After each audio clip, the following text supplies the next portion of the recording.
work went from 488,000 people in the United States in '08 to 786,000 in 12. In 4 years, it almost doubled. It is the largest increase of any mode of transportation to work back and forth. It is experiencing a tremendous boom. Now, one of the ways that the government is trying to encourage people to bike to work as opposed to driving is through some of these fringe benefits. And these are fringe benefits that you offer your employees to kind of encourage them to bike as opposed to the gridlock that goes on. So why do you think they want to do that anyway? Why would they care? Why would the government care how you get to work? Does anybody have any ideas? Well, actually they've done studies and found that people who bike to work as opposed to driving back and forth tend to be healthier, miss less days of work, and it also cuts down on the gridlock and the pollution that we experience in the United States. And it's especially pronounced out west, on the West Coast, where the smog is just horrendous. Of course, even with all the incentives, the percentage of people that bike to work, generally all of the United States, I think is less than 1%. But it's moving in the right direction. What part of the United States do you think has the highest amount of people that bike as opposed to driving in other ways? Anybody have any idea who wins? Portland. Portland, Oregon is number 1.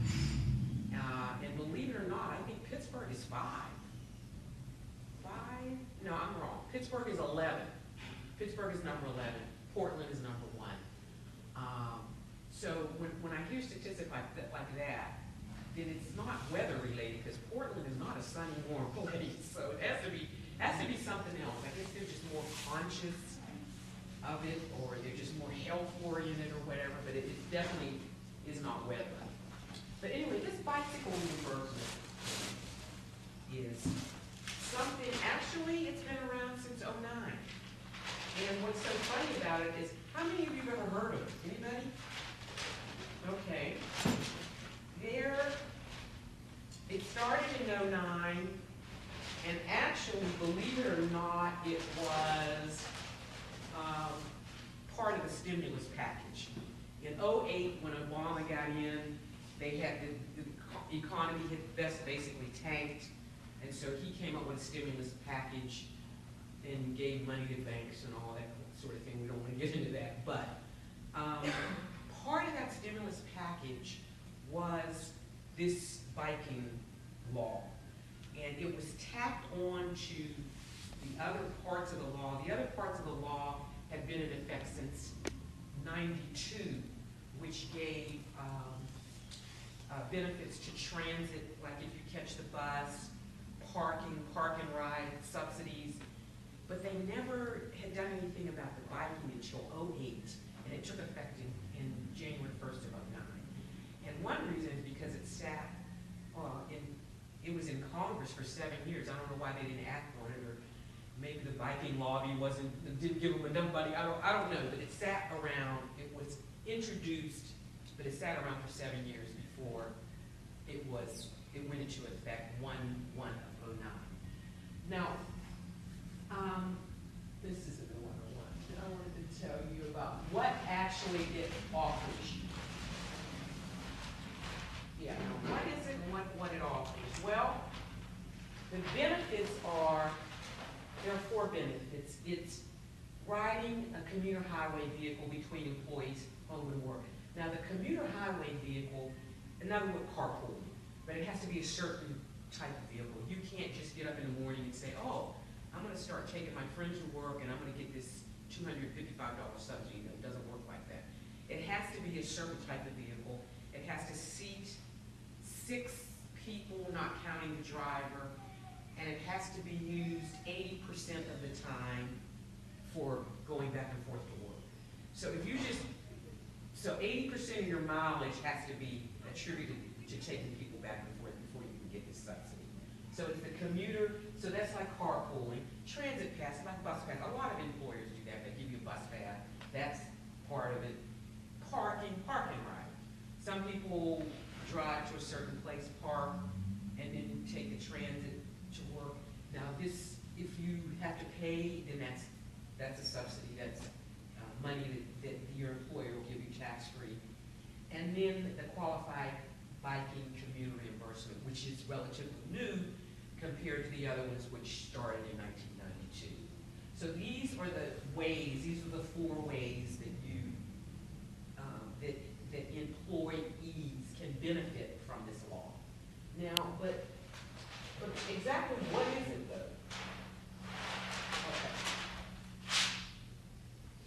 You can be subsidized up to $255 a month for van pooling. So that would be like gas, reimbursements for gas and so forth. Now remember, this is a reimbursement, so by virtue of the term reimbursement, it's not income. So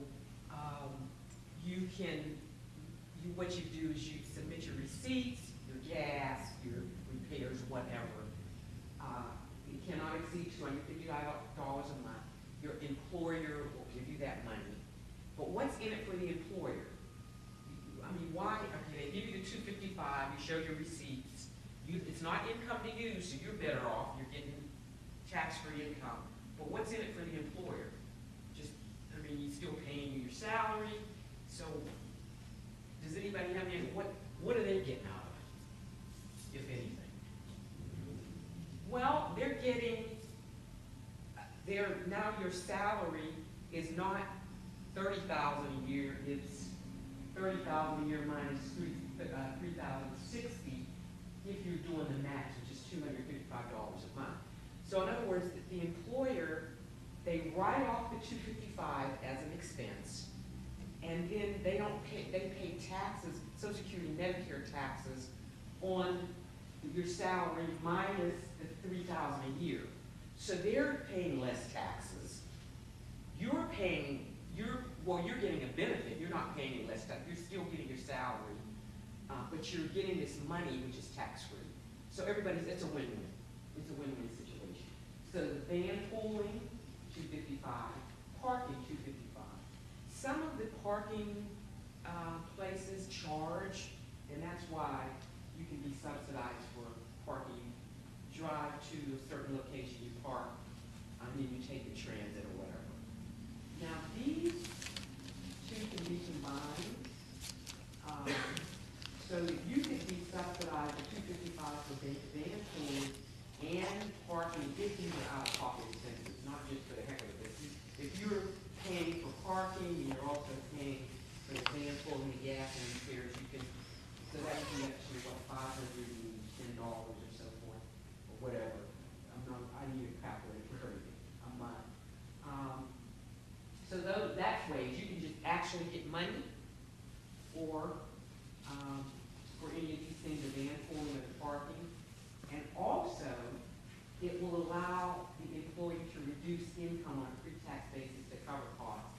So in other words, you can get a reduction. So if you make $30,000 a year, and you choose to get a reduction in you do the $255 a month, then again, your taxes are only going to be calculated on $30,000 a year minus that. So you're paying less taxes.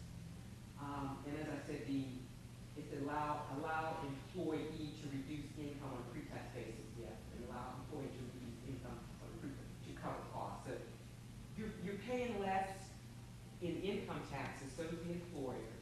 Now, there's also ways that you can share the cost with the employer. Some employers say, well, I'm not going to do the whole $255, I'll do half of it, or I'll do $200, or I'll do $100, or whatever.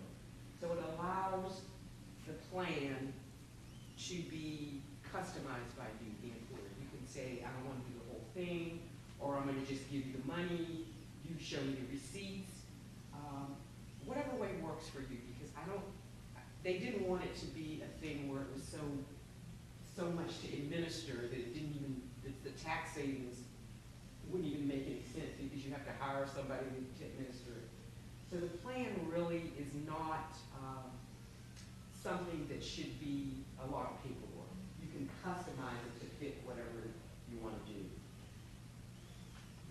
The biking expenses, however, are only $20 a month. Now, why so low? Well, you don't have the gas, you don't have a lot of the big expenses that drive it. So the reimbursed for biking expenses is $20 a month for repairs, for parts, for storage.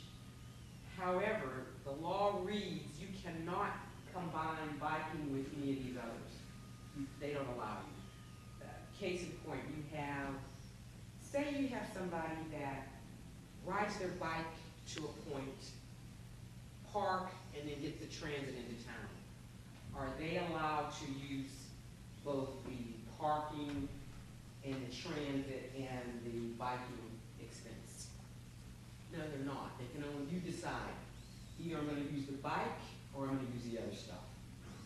You can only use, the bike does not combine with both, with anything else except itself. So there are a lot of employees that just bike in the summer, and I understand that. That makes sense. And so during that time, you cannot combine it with the van pooling and the parking and all of that. You can only just do the biking. Any questions on that? It can't be combined. It's just one thing. Yes. So but you can do a reimbursement for just the summer months.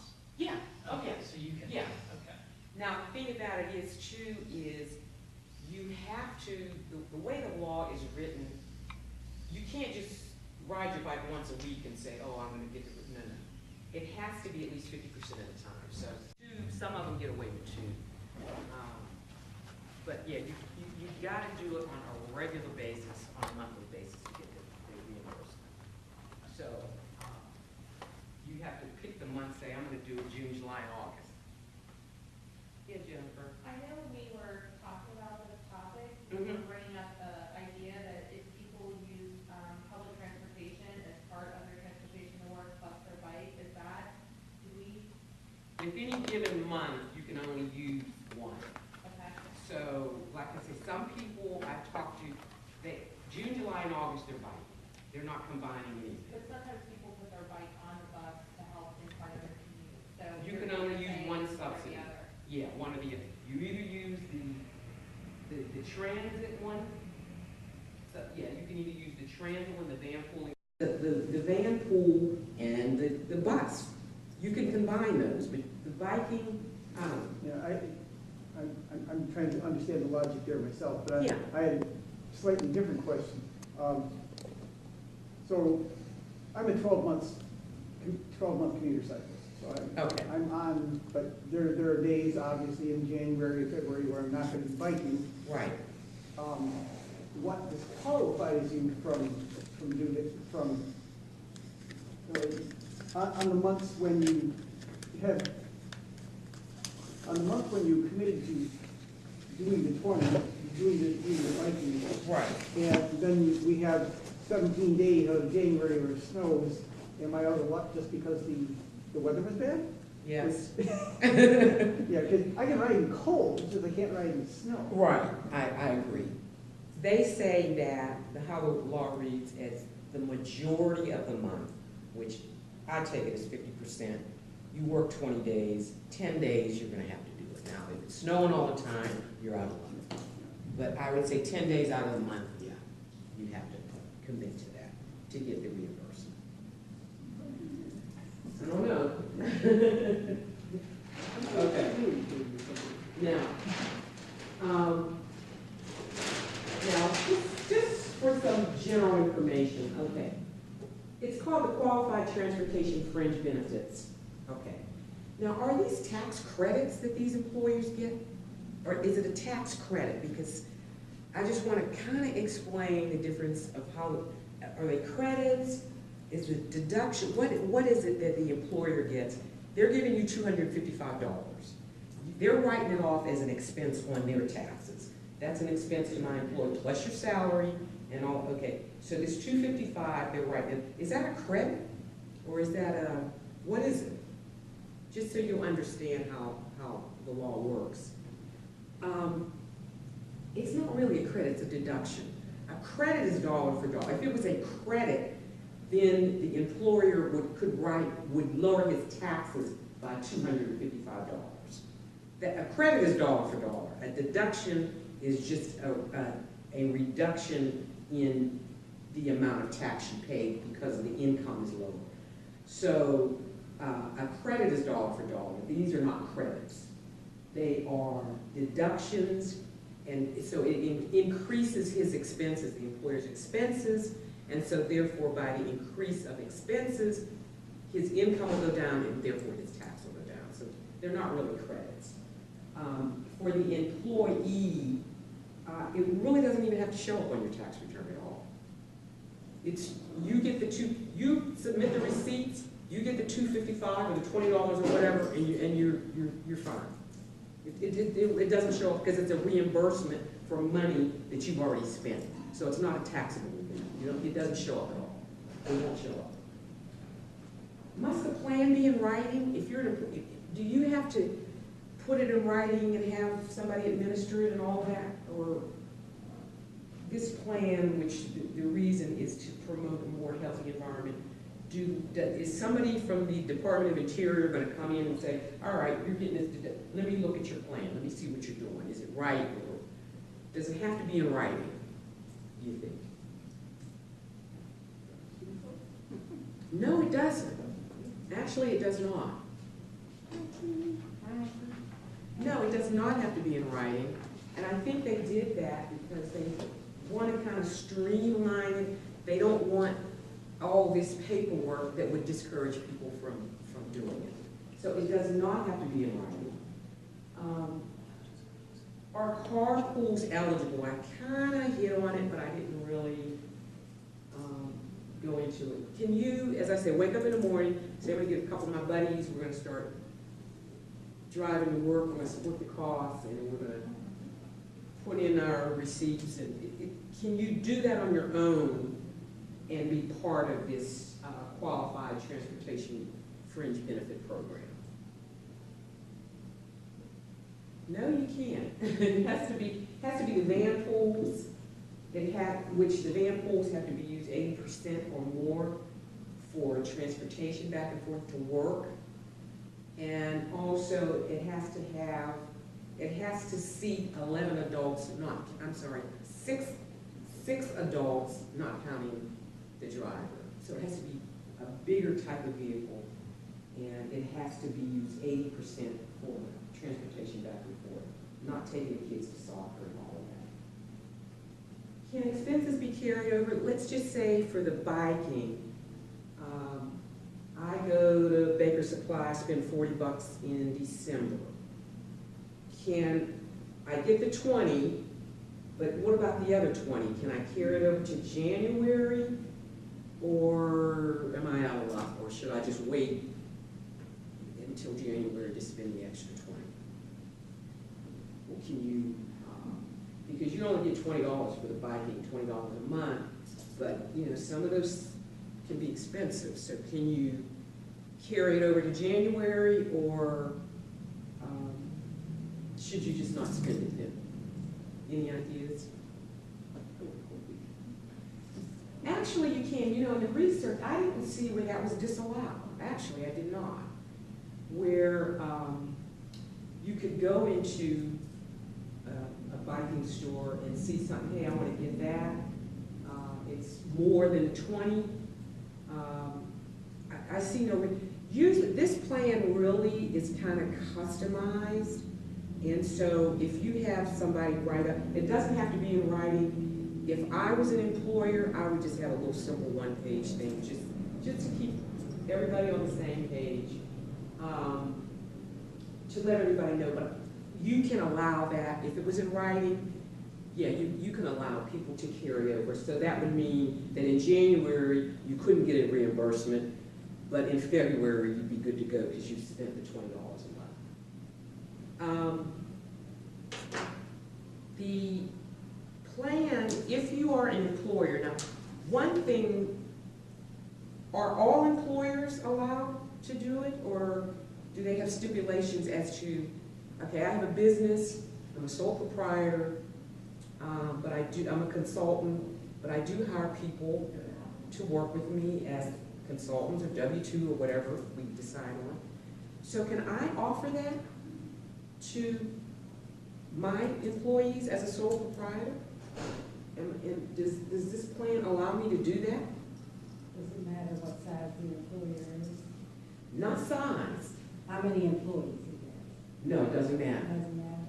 You know what and it kind of surprised me when I was doing the research, they care about the structure of your business. So this is only for C Corps. If you're an independent contractor, you can't do it. If you're a sole proprietor, you can't do it. If you're a partner in a partnership, you can't do it.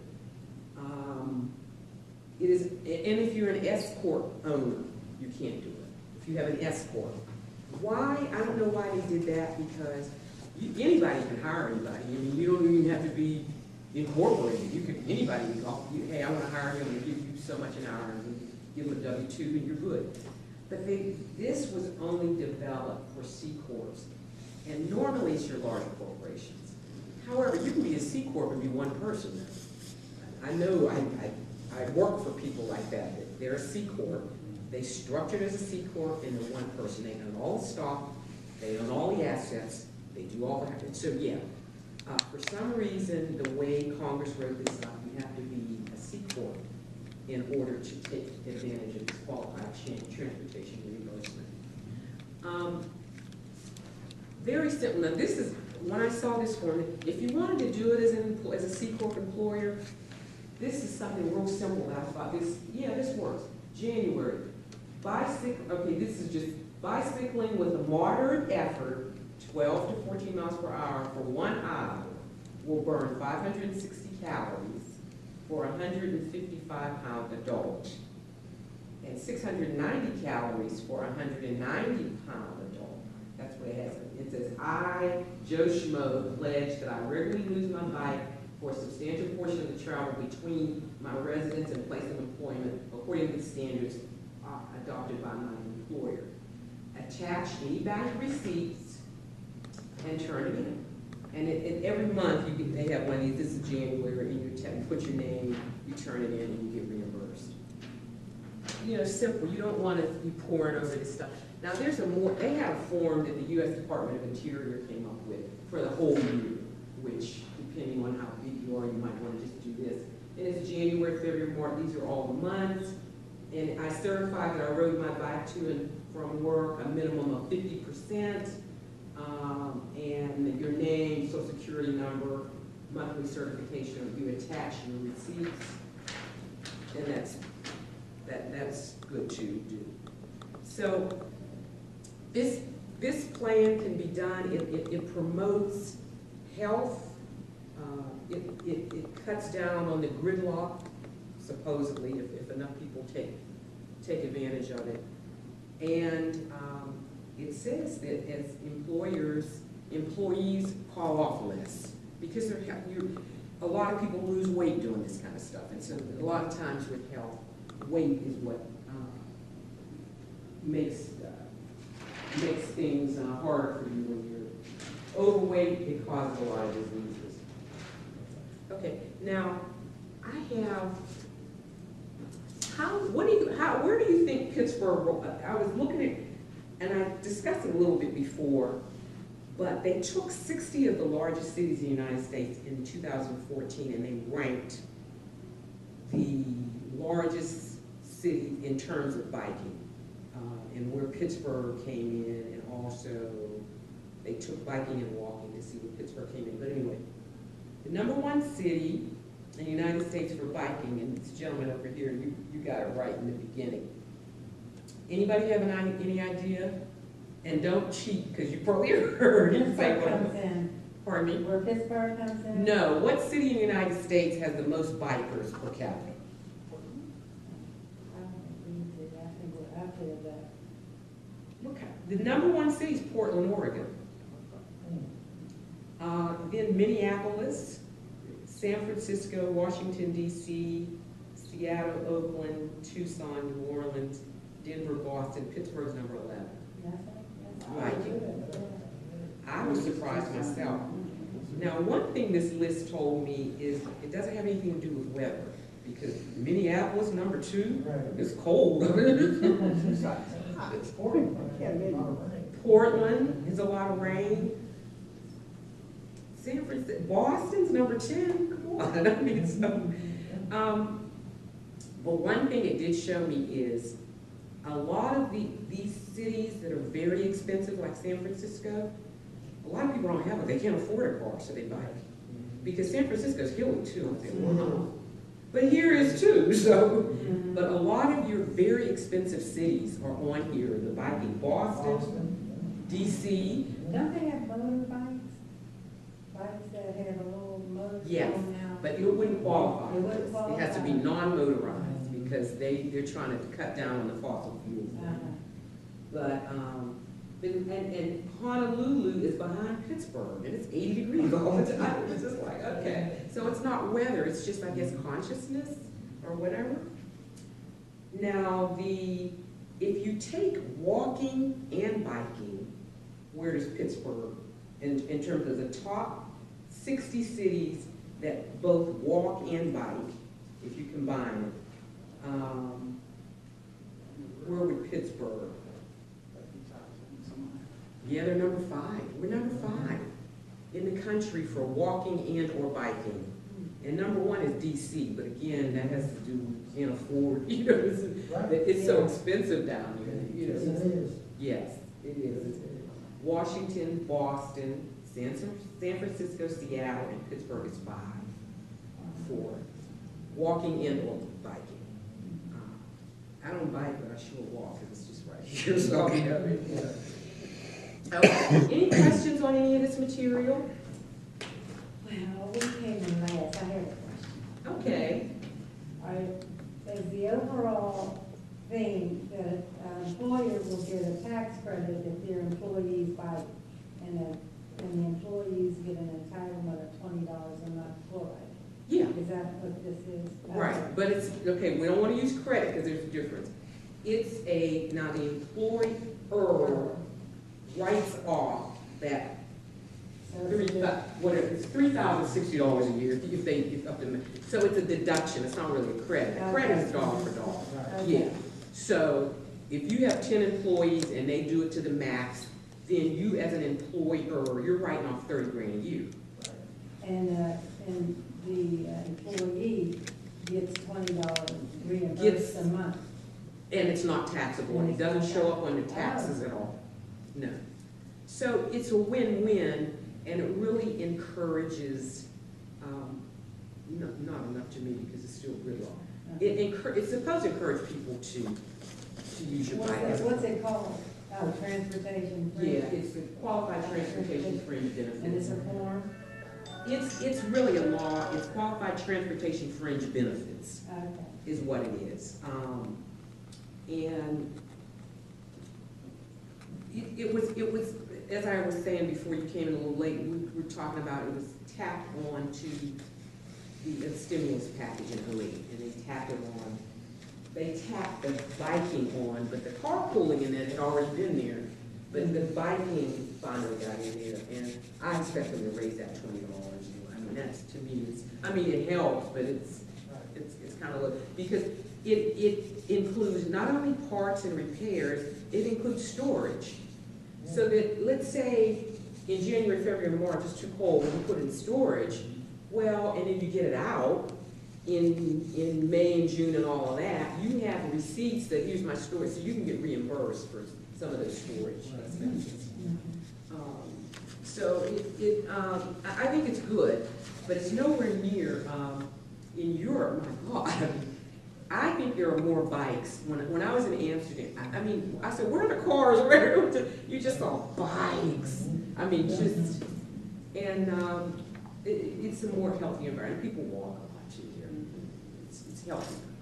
So, any questions? Let me try to explain back to you something you touched on there. If I'm multimodal, so I both bike and bus. Okay, In terms of the credits, I can only choose one or the other. I can choose either the transfer reimbursement or the bike reimbursement. for bikes, yeah. But yeah, I can choose in any given month to be reimbursed the 20 for the bike or the, let's say, $100 a month for bus pass, Right, or whatever it is. I forget Yeah. what it is these days, around that. But that doesn't preclude my taking the bike down to get the bus. but you can only, right, you can do Yeah, that. so let's say I'm gonna get the bus pass, or use that to pay for the bus pass. That doesn't mean that I can't use the bike to get, Oh, no, you can. I live a mile and a half from the bus stop, so it's a one long walk to get to the bus, so I usually bike to get to the bus. Okay, And then throw the bike in front of the bus, and so, Yeah. and so I'm using the bike and I'm using the bus. But in terms of this thing, I can only get reimbursed for the bus. for one Yeah, of them, and I- probably the bus would be more. Obviously, it Than benefits me $20. more to have the $100 a month for the bus pass than the Yeah. $20 for the bike. Right. It would make more sense to do the bus if you're doing both, because they won't let you combine. Okay, But I you just can need- combine the other ones. I don't understand that, but hey, that's how they had it set up. Yeah, so you cannot, the bike, you gotta do it alone. So it's really good for people. I have clients, if that's all they do, they don't even own a car. So it really works out good. They're everywhere. And I heard of a story, I tried to look it up, but I couldn't, but I was listening to NPR. I could not believe this. There is a company out in San Francisco, I think it was San Francisco, somewhere in California, that they will move you on bikes. You call them, and a whole bunch of them will show up on bikes and move your furniture from one apartment or whatever. And I'm like, really? And yeah, on bikes. They must have a thing that they drag.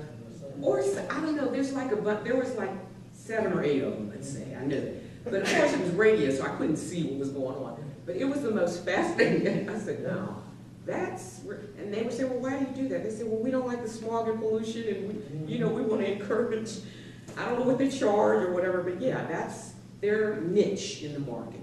Call us, we will move you, and we'll bring in bikes, and that's what we're gonna do. So, somebody needs to start that here. Okay. I'd like to see it. It was on the radio, so I couldn't see because I was just, I said, wow, couches and, I don't know. They must have a U-Haul thing, or something like that. Something wasn't, I couldn't quite, Somewhere I've seen a piano being moved by bicycle. I remember the situation. It okay, wasn't here, it was in Okay. Paris or someplace. it was, yeah, anyway. So now these reimbursements, I expect them to go up too. They're $255 a month. The $20 bike thing has been that way since '09. That's 8 years. I expect that to go up because more people are taking advantage of it. So, any questions? Yes. As far as you were talking about a reimbursement for storage during the winter months, Yeah. could you define storage more specifically? Because would that mean that you were storing your bike and then commuting in a different method, but you Yeah. could still collect the reimbursement or get the reimbursement? You could still do it.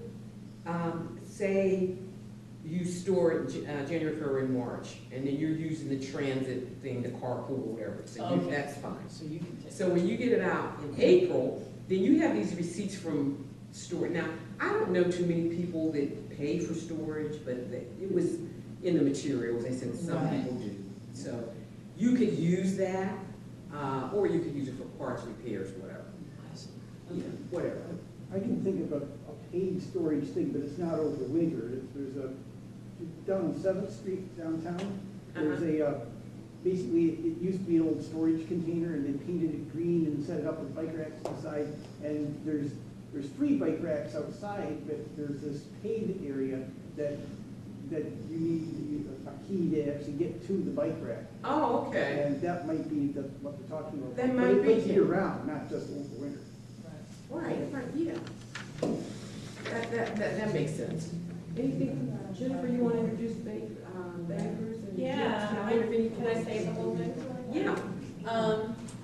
Thank you all for coming. My name is Jennifer. I'm a friend of Terry Bell's and a friend of the Hotel Indigo and a friend of Banker Supply Company. And I'm really grateful I came here today to be part of the conversation. You actually have to be signed up as a store to offer these vouchers or accept the vouchers, and Banker Supply is in process of doing so. But what I love about Banker Supply Company, and RJ will be over at the table in a little bit if you guys want to look at some of the newer technology that's coming out in bicycling and some of the safety gear and whatnot, including some of the baddest stickers ever that were designed here in Pittsburgh by the owner of Banker Supply Company. And he actually owns the patent on the cut of the reflective sticker that is now designed to go on your bike. So as you're riding, not only can you identify your bike by designing your own style and grid on it, but it's also a safety factor as far as wheels and bike, the body of the bike is concerned. So thank you, RJ, for coming. That's a good idea. You can put this, so if you see your bike, say, oh, that's my bike. Yeah, they have like 6 or 7 different colors. And Yeah. you can do it in the wheel well or on the body of the bike, and they come in different shapes. I was sharing a story that I used to coach soccer, and I actually even took Nick's stickers and designed my soccer ball with them because we were having lighting issues at practice in the evening in the fall. And so the girls who were very young felt less intimidated by having their soccer ball designed with the stickers because they felt like they could somewhat see it coming then. So that was kind of a fun application. But, and I also wanted to mention too, like your bankers, right? Banker Supply, biking and all that kind of over there by, Cuban Whole Foods. Yeah, Whole Foods. There are some employers that the $20 they would give to a store like that, and then you can go in every month and spend the $20 because the employer has given the store this money, and then that allows you to go in if you want to go buy whatever. They have a beautiful bike back there too. I love it. yeah, they're an amazing lifestyle store. They're based out of the old Banker Supply automobile company that was here in East Liberty, big automotive city. And Nick actually just opened a second location out in Los Angeles. So they've got some very innovative things to take a look at. I also wanted to invite you guys. I don't know if you saw in the invitation, there is an opportunity to take a tour of the hotel and see a little bit of it. Is there anybody interested in doing that? Yes? Yes? Okay, cool. So we can take like a short intermission because there's also some tastings out here in the hallway from Wallace's Tap Room. And if you're interested, it is the tap room because there are about 16 different taps with 5 changing seasonals on draft in the tap room itself. So they are offering free samples tonight as well. So you just have to go up to the bar and ask to get your sample. You're here with the licensing. So if you guys would like to take a few minutes or have any last questions or want to, see RJ, we're going to be back here for like a second session in case there's more questions or you missed something from the first. But I'd like to invite you to some hot food, delicious salads. I love your salads here. I'm actually, while you guys get acquainted with the food, I'm just going to go grab Renee, and she's going to take a tour so you guys can kind of see all the fun things that are happening here at the Hotel Indigo. No, okay. Oh yeah, they're incredible. Yeah. So thank you so much. Thanks for coming. Anybody also, Hi, Terry Bell and Associates. I'm Terry Bell. Accounting, taxes, financial planning. Give us a call. We're a local company in Pittsburgh. We'll help you with your financial needs. Thank you very much.